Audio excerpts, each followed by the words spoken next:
하나님 말씀은 마가복음 6장 45절에서 52절까지 말씀입니다. 신약성경 63쪽에 있습니다.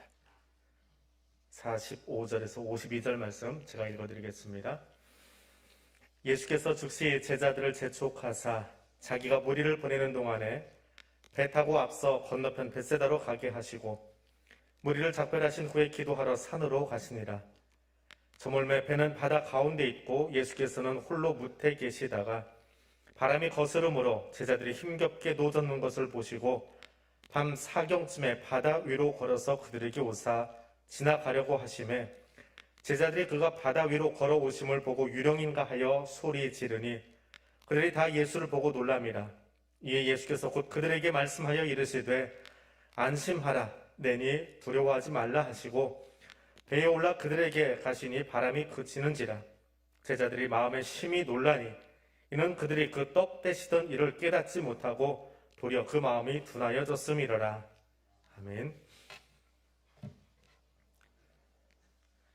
2015년에 유엔이 정한 연령 구분표입니다.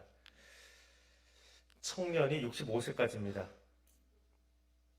웃으시는 분도 있는데 노년은 80세부터 노년이라고 한답니다. 79세까지 중년이고요.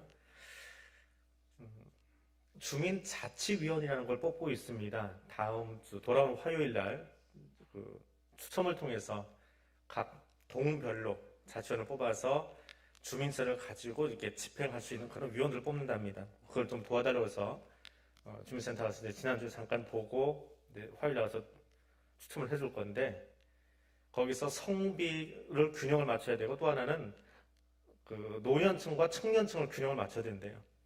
그럼 청년층이 어디를 갔을까요?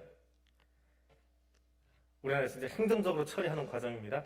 49살까지를 청년으로 처리합니다. 49살까지를 20%를 뽑아야 되고 나머지를 또 선별하는 그런 과정을 거치고 있습니다. 그런데 나이에 따른 노령화되어 가다 보니까 청년이 점점 위로 올라가고 있는데 청년 혹은 장년, 노년 이거 말고 중간에 끼는 세대가 또 있지요. 소위 사춘기라 일컫는 청소년 시기, 또 장년에서 노년으로 넘어가기 전에 있는 중간 연령에서 중년이라고 하는 중후한 게 아니라 중간에 끼인 연령 그런 시간이 있습니다. 근데 그 사춘기의 시간이나 혹은 중년의 시간은 언제부터 언제까지다라고 정의는 할 수 없지만 그냥 그 시간을 잘 지나가야 멋있는 장년의 시간을 또 멋진 노년의 시간을 맞이할 수 있기에 아주 중요한 시간이 아닐 수 없습니다.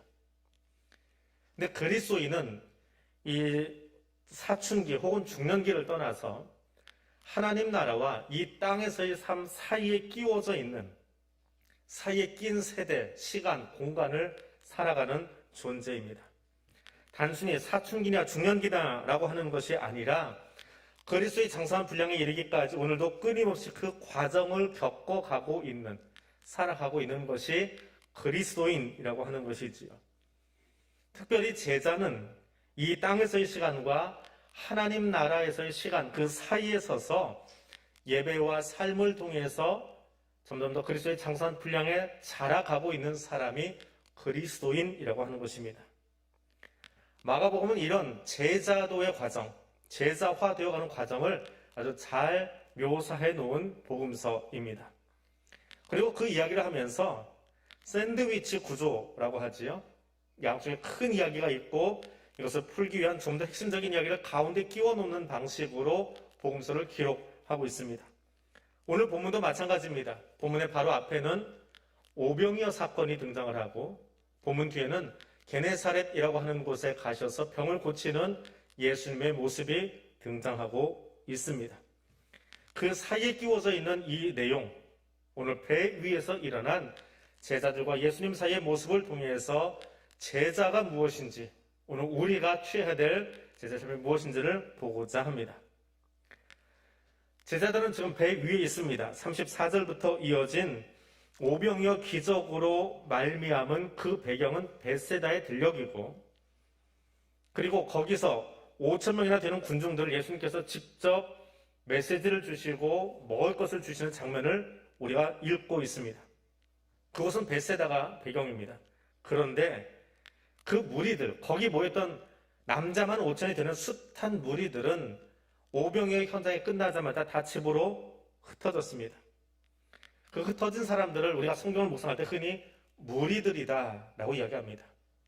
우르르 모여와서 말씀도 들었고 식사의 교제도 했지만 흩어져 버린 사람들입니다. 그들은 끝까지 예수님과 동행하지는 않았습니다. 그런데 배 위에 있는 제자들은 달랐습니다. 배 위는 벳세다 들녘과는 장소도 바뀌었지만 아주 다른 곳입니다. 그리고 그 배 위에 있는 제자들 속에는 태어나면서부터 물질을 했기 때문에 배를 저어받고 고기를 잡았기 때문에 굉장히 배를 운행하는 데 있어서 능숙한 사람들이 여러 명 섞여 있었습니다. 그런데 갑자기 불어온 바람 앞에, 출렁이는 파도 앞에 어쩔 줄 몰라 하고 노 젓는 것조차 힘겨워하는 모습을 성경은 보여주고 있습니다. 예수와의 만남을 이어가는 이 이야기는 힘겨운 배 위로 장소를 옮겨서 이야기가 진행되고 있습니다. 예수와 함께하는 것이 푸른 풀밭, 맑은 물가로 가는 시편의 그 정적인 모습이 아니라 도리어 사망의 음침한 골짜기로 가서 거기서도 예수와의 만남을 이어가고 있는 것이 제자들의 삶이더라라고 이야기하고 있습니다. 오늘 우리는 예배당에서 예배를 함께 드리고 있습니다. 혹은 온라인에서 시간을 구별하고 그곳에서 앉아 지금 예배를 드리고 있습니다. 코로나19로 인해서 2.5단계 혹은 2단계로 가느니 마니니 하는 그런 상황 속에서도 전남 일부 지역은 이미 2단계로 격상을 시킨 채로 오늘 아침을 맞이하고 있습니다. 그럼에도 불구하고 한국교회 성도들이 예배를 소홀히 하지는 않고 있는 것 같습니다. 아직은 한국교회 안에, 그리고 우리 대한교회 안에 예배 의식이 분명히 살아 있습니다.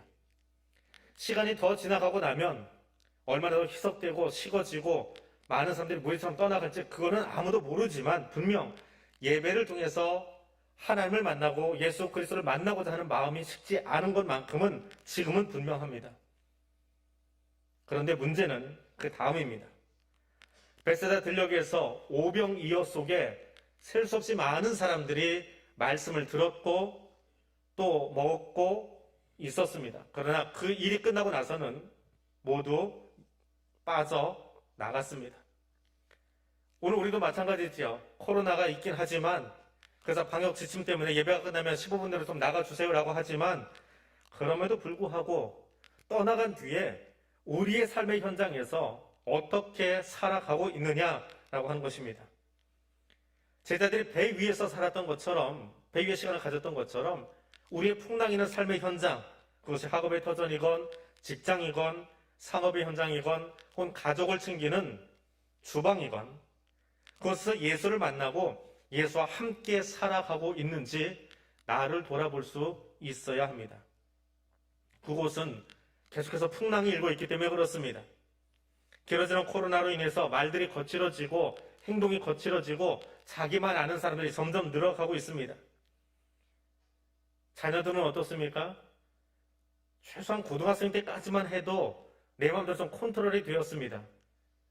청년부 들어가고 대학 들어가고 직장 가기 시작하면 도저히 부모 마음대로 컨트롤이 안 되는 그런 자녀들과 다른 곳이 아니라 집에서 영적 싸움을 벌이고 있지 않습니까?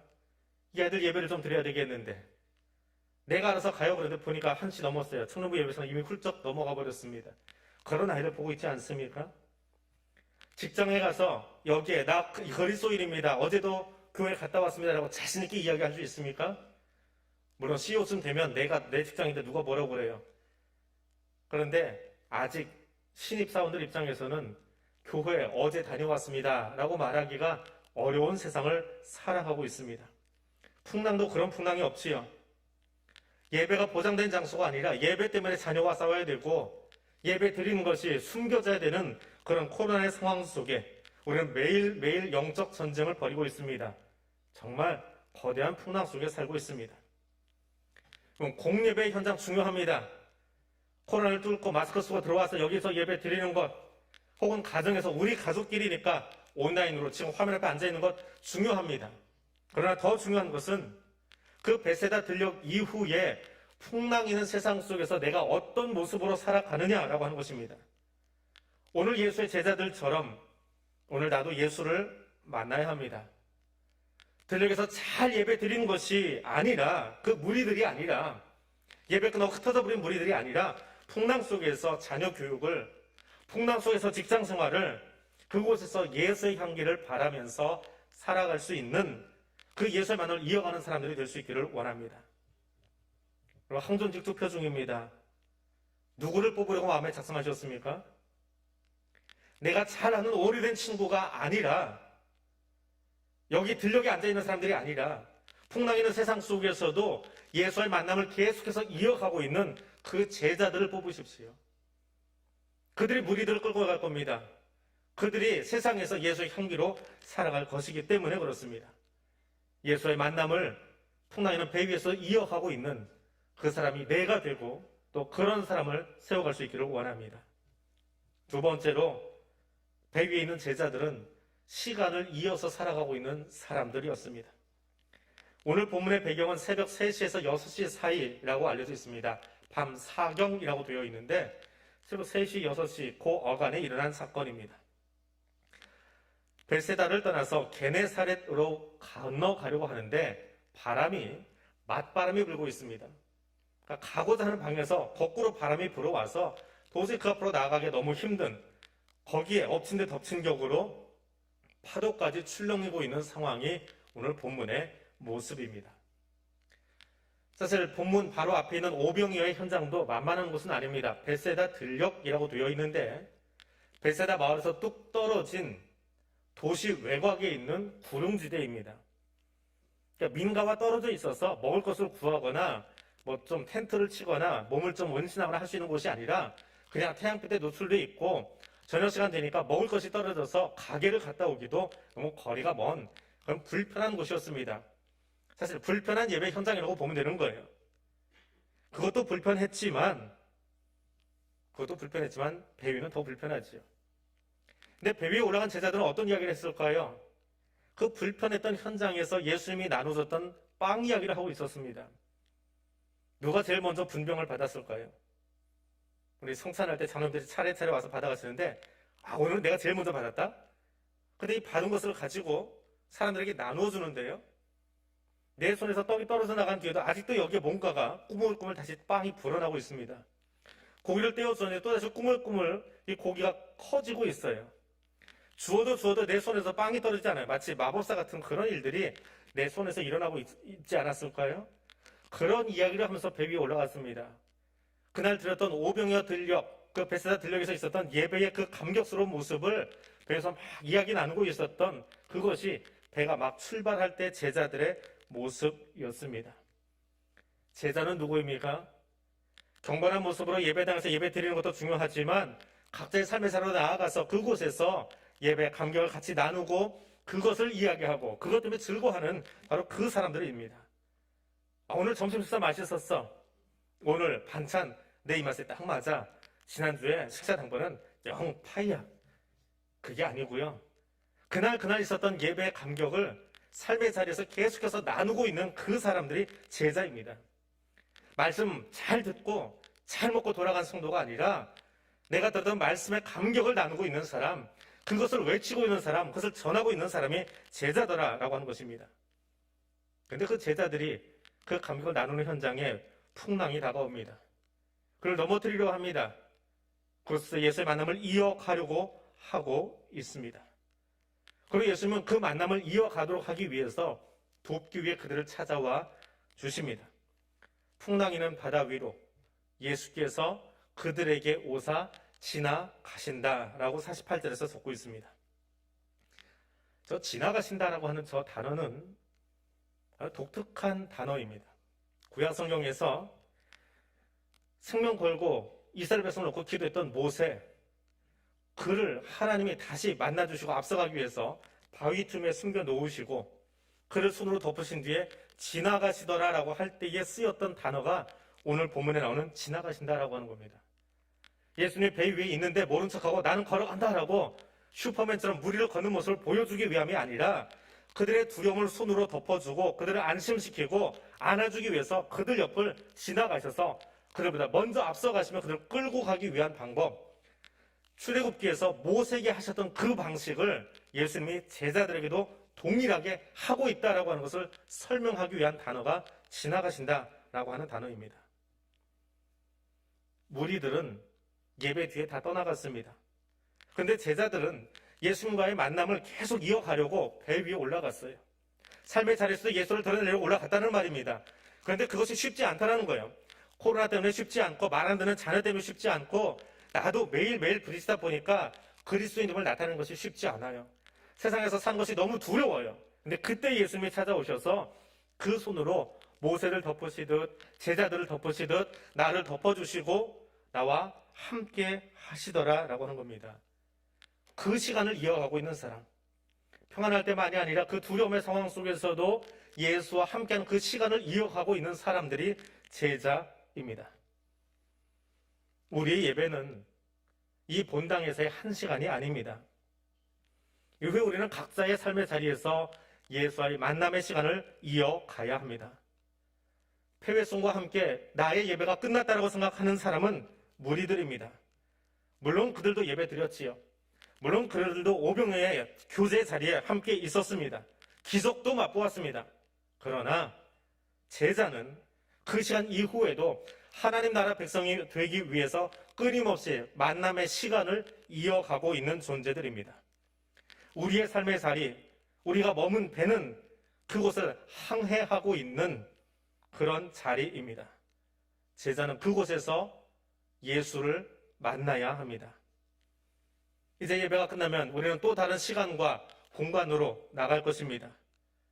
우리의 삶의 예배를 위해서 그곳에서 예배자로 살고 있는 그곳에서 우리와 함께하는 마을 주민들 속에서 직장에서 가족 안에서 예수와 만남의 시간을 끊임없이 이어갈 수 있기를 원합니다.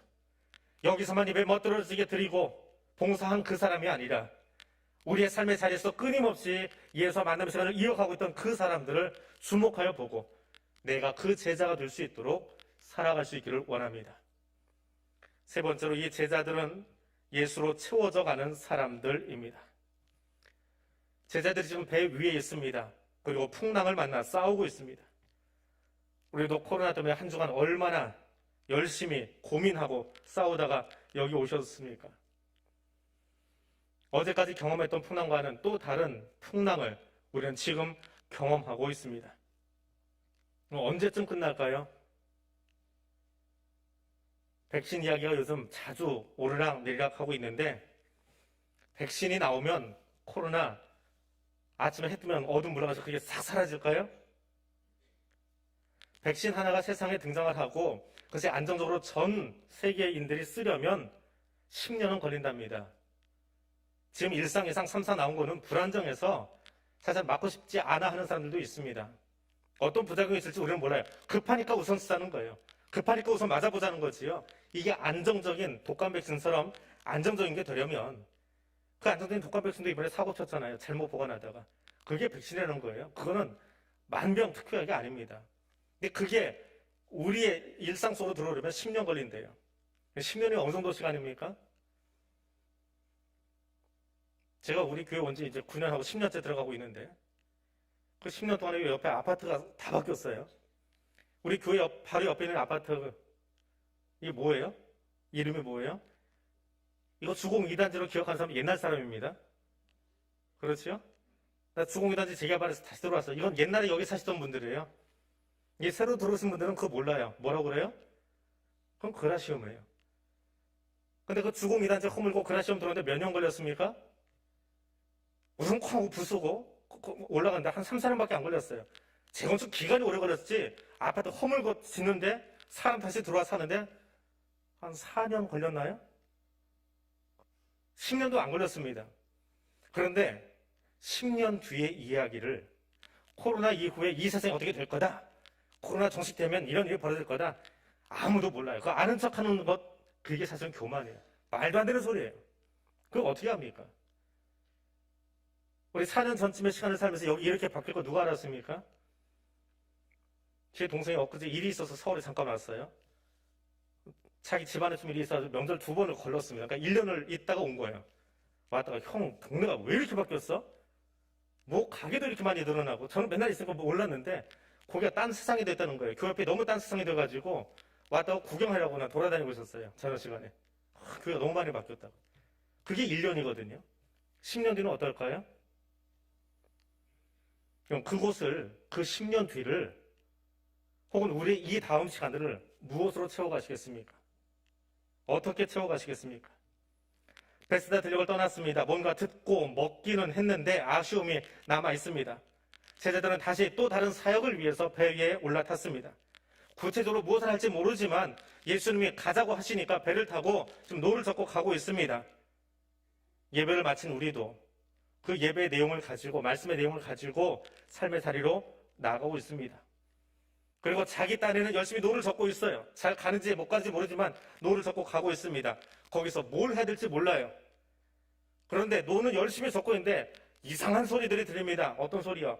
언택트, 비대면, 코로나, 온라인, 사회적 거리두기, 생전 처음 들어보는 단어들 열심히 들으면서 저 속에서 내가 어떻게 살아야 되는지, 오늘은 외출을 해야 되는지 말아야 되는지, 어제는 덴탈 마스크 썼는데 오늘은 구사를 써야 되는지, 오늘 아주 구사 쓰고 그냥 마스크 쓰고 하겠다고 작정하고 나왔다가 좀 숨이 막혀서 답답해요. 말을 조금만 빠르게 하면 저절로 말이 천천히 나와요. 지금 이 마스크를 뭘 사야 될지 고민하고 살잖아요. 희한한 세상 속에 우리가 살고 있습니다. 불안함 속에 베세다 들녘을 떠났던 제자들이나 오늘 예배를 마치고 코로나 시국으로 다시 들어가 살아야 되는 우리들이나 똑같습니다. 어떤 자세로 살아가야 될지, 예수 운동을 새로 일으키면서 유대 사회에 신선한 영향을 일으키고는 싶은데 그게 어떻게 살아야 예수 운동이 정말 이 사회에 파급될지 고민하면서 배 위로 올라갔습니다. 거기 예수님이 찾아오십니다. 그리고 말씀하세요. 안심하라. 출렁이는 파도 위에 온 마음과 온 몸이 물에 젖은 생쥐모양 다 젖어버린 그들에게 주님 찾아오셔서 안심하라, 두려워하지 말라 이야기합니다. 어떻게 하면 안심할까요? 내가 말하니까, 나 예수가 말하니까 너희 두려운 가슴 속에, 불안한 가슴 속에 나로 가득히 채워라. 그러면 안심할 수 있다. 안심하라. 나다. 내니 두려워 말라. 아직 풍랑이 일고 있는데, 풍랑 소리가 아직 가득한데, 출렁이는 그 풍랑 위에서 내 몸은 흔들리고 있는데 주님은 나를 보고 안심하라고 하십니다. 파도가 잔잔해진 게 아니에요. 계속 흔들리고 있습니다. 그런데 너를 나로 채우고 나면 안심할 수 있다라고 말씀하십니다. 거기서 바다를 잠잠케 하신 하나님 만났습니다. 풍랑 속에서 새로운 용기를 얻었습니다. 그러나 더 큰 것은 그들의 공허했던 가슴이 하나님의 아들이신 예수로 가득히 채워졌다는 사실입니다. 제자는 누구입니까? 언택트, 비대면, 코로나, 얼마나 이 말이 길게 쓸지 모르겠지만 그 공허한 이야기, 공허한 단어들 속에 사는 사람들에게 찾아가서 그들을 위로하고 지지해주는 사람들이 제자들입니다. 돈 자랑하고 지식 자랑하고 상대 실력은 무시하고 내가 조금 안다고 거들먹거리는 그 사람들 아니고요. 그건 제자가 아니지요. 제자는 도리어 그들을 찾아가 위로하는 사람들입니다. 그 거들먹거리는 사람은 성경 속에 바리새인으로, 사두개인으로 등장하는 사람들입니다. 제자는 배 위에서 예수로 체험받은 뒤에 그것이 얼마나 놀라운 삶의 경험인지 그 경험을 가지고 다시 예수가 걸어갔던 십자가의 길을 따라 걷는 사람들, 그 두려움 속에 사는 사람들에게 위로를 전하기 위해서 바나바처럼 위로자가 되고 지지자가 되기 위해서 나아가는 사람들입니다. 어떻게 해요? 예수로 채워졌기 때문에 그렇습니다. 오늘 그 사람 되시기를 바랍니다. 말씀을 맺습니다. 겨울이 가까웠습니다. 가을도 이제는 좀 지나간다라고 생각될 정도로 나뭇잎이 지난번 비에 다 떨어져 버렸습니다. 뒷동산에 가보면 여름 내 초록빛으로 물들었던 그 나무들이 지금은 옷을 다 갈아입었습니다. 한 해를 살면서 나무 안에 있던 여러 가지 그 자신의 모습들을 색깔로 표현하고 있는 것 같습니다. 우리는 그것을 보면서 물들었다라고 표현하지요. 온통 물들었구나라고 단풍 구경하러 가면서 이야기합니다. 제자는 어떤 사람이요? 예수로 물든 사람입니다. 예수로 물든 사람. 어느 책에서 보았는데 옮겨놓고는 책 이름 안 써가지고 책을 소개를 못하겠어요. 저런 구절을 보았습니다. 직업군인들에게 너 옷 벗어! 그럼 어떤 말이에요? 군대가 삶인 사람에게 모든 것을 박탈하는 말입니다. 그런데 사병에게 옷 벗어! 하면 뭐래요? 신나서 집으로 갑니다. 아, 이제 다 끝났구나. 이제 내 마음대로 살면 되는구나 하기 때문에 똑같이 옷 벗어라고 하는 말이 직업군인과 사병에게는 다르게 들립니다. 제자는 어떤 사람이요? 예배 옷을 벗어 하면 제자는 죽을 맛이에요. 예배가 삶이기 때문에 삶을 포기하라는 겁니다. 그런데 무리들에게는요, 아이 좋다, 신난다, 뭐 코로나 핑계도 있고 뭐 오늘 못 가는 것도 있고 나 좀 기침가 오는데 사람들에게 민폐 끼칠까봐 온갖 핑계로 예배 옷을 벗어도 아무렇지 않은 것이 무리들입니다. 그렇다고 예배 안 드리는 건 아니에요. 기회가 되면, 시간 되면 또 나올 거예요. 무리들은 늘 그렇게 행동합니다. 삶의 현장에서 예수로 물든 옷을 입고 사는 제자 되시기 바랍니다. 그리고 그 사람이 내가 되고 그런 사람을 세우는 오늘의 시간이 될 수 있기를 원합니다. 기도하겠습니다. 하늘에 계신 하나님 아버지, 오늘도 지치고 고난 사람들이 하나님의 말씀으로 체험받으려고 여기 머리 숙였습니다. 삶 속에서 매일 우리를 흔드는 풍랑 속에서 나를 향해 다가오시고 안심하라, 두려워 말라 말씀하시는 음성 들으려고 나왔습니다. 내 힘으로는 잠잠케 할 수 없는 풍랑도 예수 앞에서는 숨을 죽입니다. 내 힘으로는 지울 수 없는 두려움도 예수의 손 앞에서 위로를 받습니다. 예수로 말미암아 위로받고 힘을 얻은 내가 다시 삶의 시간 속으로, 삶의 현장으로 우리의 배 위로 올라가겠습니다. 거기 위로와 지지가 필요한 이들을 찾아가 예수님께서 내게 하신 것처럼 저들도 예수와의 만남과 시간을 이어가며 예수로 채워지게 내가 제자로 살아가겠습니다. 성령 하나님, 이 일을 감당할 수 있도록 도와주시옵소서. 예수님 이름으로 기도드립니다. 아멘.